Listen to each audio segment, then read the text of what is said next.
News की team Mau जिले के कोपागंज नगर पंचायत क्षेत्र में है। कोपागंज नगर पंचायत से चेयरमैन पद के प्रत्याशी अफरोज आलम कासमी के निवास स्थान पे हम लोग मौजूद हैं। क्या क्या समस्या है इस नगर पंचायत में, क्यों चुनाव लड़ने का मन बनाया अफरोज आलम कासमी ने, इनसे हम पूछेंगे। यहाँ मौजूद लोगों से बातचीत करेंगे। प्रमुख मुद्दे क्या है चुनाव लड़ने के? जी, हमारा जो पब्लिक मुद्दा है वो आवाम के अंदर इतनी परेशानियां हैं, कोई मसला हल नहीं हो रहा है। न लाइन का मसला हल हो रहा है, न कोई जैसे किसी का समरसेबल बिगड़ गया, अब वो कई कई दिन तक ऐसे बिगड़ा रहता है। अब पानी की ये हाल है कि पहले मशीन रहती थी तो पानी मिल जाता था, अब समरसेबल की वजह से अब वो लाइट नहीं है तो परेशानी, और समरसेबल बिगड़ गया तो परेशानी। और दूसरी बात यह है कि कोई एम्बुलेंस की सुविधा नहीं।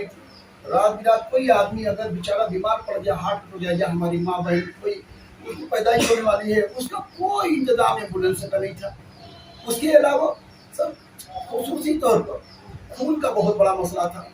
अगर कस्बे में हमारे जो चेयरमैन है उनकी जिम्मेदारी है कि तमाम जो हमारी आवाम है, चेयरमैन के ठिकाने वाले जितने लोग हैं या उनके जितने अंडर में आते हैं, उनकी समस्याओं का समाधान करना।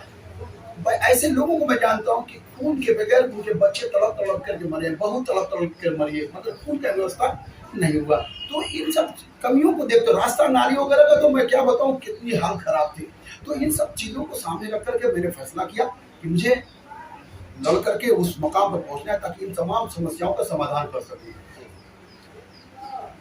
बुनकर बाहुल्य क्षेत्र होने के नाते यहाँ बुनकरों की क्या क्या प्रमुख समस्याएं हैं?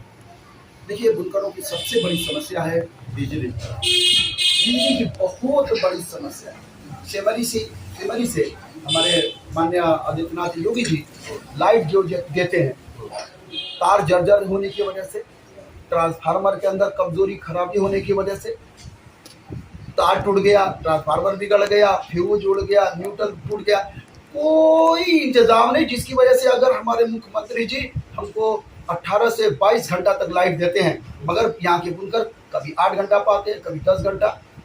इस एरिया में जहाँ आप इंटरव्यू ले रहे हैं, दानी सब स्टेशन, इसकी जो लाइट मिलती है, इसके मुकाबले में आधी भी लाइट जो है टणिया सब स्टेशन नहीं मिलती है। क्यों? इधर हम लोग देखते हैं रात को टूट गया तो फौरन बन जाता है, तार जर्जर है उसकी व्यवस्था हो जाती है।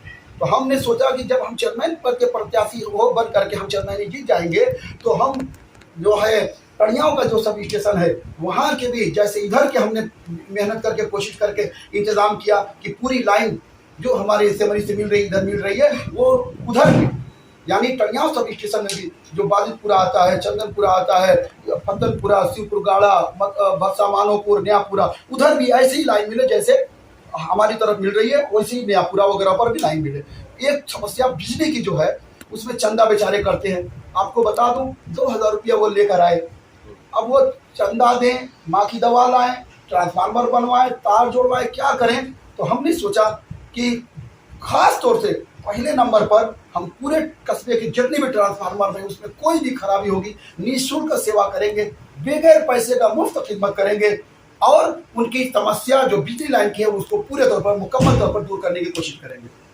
बिजली की समस्या दूर करने के उचित प्रयास नहीं हुए? आप ही के जनपद में घोसी में 22 घंटे लाइट मिल रही है, आपके टाउन एरिया में लाइट नहीं मिल रही है, क्या यही बात है क्या? देखिए, सच्चाई की बात यह है, मैं ये किसी से पब्लिक में सभी जानते हैं, रात को अगर 10 बजे तार टूट गया कोई बनाने वाला नहीं, कोई इंतजाम नहीं। हम लोग सीढ़ी लेकर के जाते हैं तो जा करके वहाँ पर बनवाते हैं तो लाइट मिलती है। तो और दूसरी बात यह है सर, बुनकर के लिए एक और बड़ा मसला है, ये फ्लैट रेट वाला मामला, यानी 72 रुपया एक रूम का, 2 रूम का 143 रुपये के हिसाब से वो चल रहा था मामला। तो इसके लिए कोई लड़ाई लड़ने वाला नहीं है। मऊ में हमारे अबू बकर अंसारी साहब और अरशद जमाल साहब इसकी लड़ाई लड़ रहे हैं, मेरठ के भी, मगर कस्बा से हमारे कोई नहीं है। जो भी हैं वो अपनी जिंदगी गुजार रहे हैं, उनको बुनकरों से कोई लेना देना नहीं है। तो मैंने सोचा है कि ये जो 250 रुपया या 300 रुपया या 200 रुपया करने के लिए जो है प्रशासन शासन चाह रहे हैं। तो इसके लिए मैंने सोचा है कि जैसे ही मैं उस पोस्ट पर पहुंचूंगा, चेयरमैन बनूंगा, मैं माननीय आदित्यनाथ योगी जी के पास जाऊंगा और जा करके उनके सामने पूरी समस्या रखूंगा कि पानी भी हम लोग की जो लूम चलाते हैं, पूरा परिवार चलाता है, अब्बा भी है, अम्मी भी है, बेटा भी है, बेटी भी है, बहू भी है, बहन भी है, सब मिल करके चलाते हैं। तो 300 रुपये का भी काम नहीं हो पाता है, ये 250 रुपया कहाँ से देंगे। तो मैं माननीय मुख्यमंत्री जी के पास जा करके ये मुझे जितनी भी कस्बा कोपा के बुनकरों के लिए जो मुझे मेहनत करनी पड़ेगी मैं करूंगा, मगर मैं इन बुनकर भाइयों को तनहा बेसहारा नहीं छोड़ूंगा, ये मेरा वादा है। इन्हीं सब चीज़ों को सामने रख करके सर मैं इलेक्शन लड़ रहा हूँ, ताकि यहाँ की बुनकर आवाम मुझे कामयाब बनाए, ताकि इन बुनकरों के लिए खसूसी तौर पर मैं इनकी समस्या बिजली की लाइन की और पासबुक की लाइन की ये लड़ करके मैं हल करा सकूँ। मैं तो सबसे पहले धन्यवाद दूंगा माननीय प्रधानमंत्री जी, जो हम लोगों के सर हैं, हमारे बड़े हैं, और उनकी इस कोशिश से सैकड़ों नहीं, हजारों नहीं, लाखों घरों में छत आ गई। तो मैं बहुत बहुत धन्यवाद दे रहा हूँ। और मगर हम ये एक शिकवा है, शिकायत है कि इस योजना का जो पब्लिक को फायदा उठाना चाहिए था वो नहीं, बीच वाले जो उनके मेंबर हैं 50-50 हज़ार, एक आदमी से 90,000 रुपये लिए, जब आप कहिएगा मैं उसको हाजिर कर दूँगा। तो जो पैसा 2.5 लाख पूरा का पूरा ये मिलना चाहिए था इस बेचारे गरीब को जो टीम में रहता था। माननीय प्रधानमंत्री जी एक जो है हिम्मत जुटाए, घोरानी हाल में भी देश में गरीबों को नहीं छोड़ा, मगर गरीबों को 90,000 रुपए जिससे लिया उसको आवास मिल गया। आवाज तो मिल गया, मगर वो 90,000 रुपये जब उसका बचा तो बेचारा वो क्या बनाएगा, उसमें उसका पूरा बन ही नहीं पाया, फंस गया मामला। फिर चंदा वंदा बेचारा किसी तरीके से किया। तो बताने का मेरा मकसद ये है कि मैं पैसा कौन लेता है? ये पैसा जैसे मिसाल के तौर पर जो आदमी घर बनवाना चाहता है, टाउन एरिया वगैरह से आते हैं, तो वो जो मेंबर हैं वो कितने ले लिए, कुछ 20 के लोग ले लिए। तो ये सब सिस्टम है। मगर मैं वादा कर रहा हूँ, जो आएगा प्रधानमंत्री आवास के नाम पर पैसा 2.5 लाख अगर आया है तो 2.5 लाख ही दिलवाऊंगा, चाहे मुझे इसके लिए कितनी भी मेहनत करनी पड़े। मैं डीएम साहब के पास चला जाऊंगा, इसलिए कि आदेश है कि डीएम साहब के पास जाकर के कोई शिकायत करे तो जो ऐसा कर रहा है उसकी खटिया खड़ी हो जाएगी, उसकी हाल खराब हो जाएगी।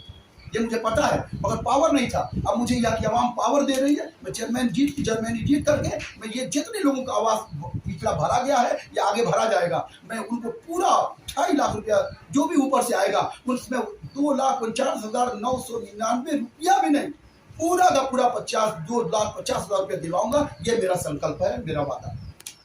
आप कोपागंज नगर पंचायत वासियों को क्या संदेश देना चाहेंगे?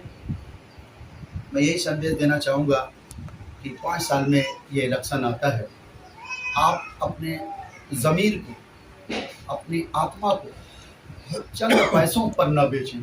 500,000 रुपये में अगर आप बेच दिए तो फिर आप 5 साल वो तो चलेगा नहीं।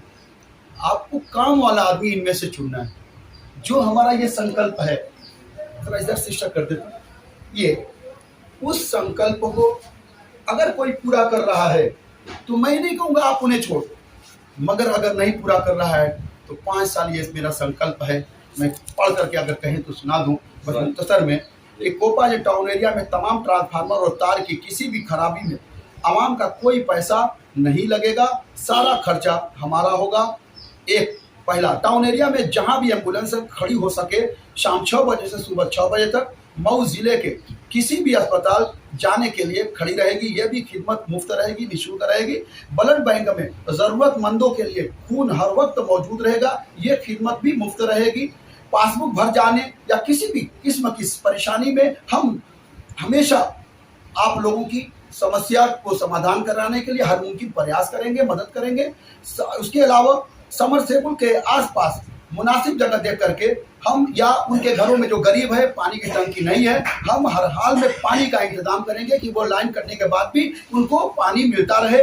उसके अलावा आखिर में मैं ये कहूँगा कि आप लोगों का जो भी सुझाव रहे मुझसे बताते रहे। रास्ता, नाली ये सब तो है ही है, मगर मैं आपके माध्यम से शासन प्रशासन से ये अपील करूँगा कि हमारे भाइयों का छठ और दीपावली का जो है त्यौहार आ रहा है, तो हम चाह रहे हैं कि चूना छिड़काव हो साफ सफाई हो, तमाम लोगों को आराम हो।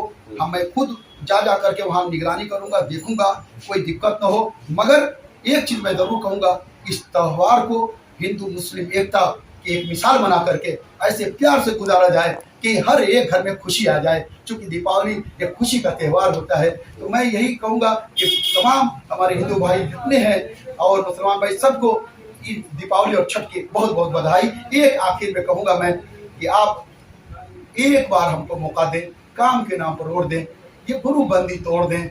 आप कभी उसको हरवा रहे हैं, कभी उसको जितवा रहे हैं, कभी उसको हरवा रहे हैं, कभी इधर से गए तो उधर, ये कब तक चलेगा? एक मौका आप हमको दें। इंशाअल्लाह मैं अपने तमाम हिंदू भाई मुसलमान भाई सबके लिए ये जितना मेरा संकल्प है, मैं वादा कर रहा हूँ, उसको 2 बजे रात की भी जरूरत पड़ेगी तो मैं उसको पूरा करूंगा। समरसेबुल बिगड़ गया अगर तो उसको उसी दिन पूरा बनवाऊंगा। बस मैं आखिर में एक दफा आप प्लीज रिक्वेस्ट है आप लोगों से, तमाम लोगों से, कि आप मेरा साथ दें। बहुत अच्छा माहौल है, तमाम तरफ से तमाम लोग आ करके बहुत बधाई दे रहे हैं कि आप जो है कामयाबी की तरफ पहुंच रहे हैं। मगर मैं चाह रहा हूं कि इसमें हर एक का सहयोग हो, हर एक मेहनत करे। बस बहुत बहुत धन्यवाद। ऊपर वाले आप लोगों को अच्छा लगे। हमारे साथ थे अफरोज आलम कासमी, प्रत्याशी चुनाव पंचायत कोपागंज।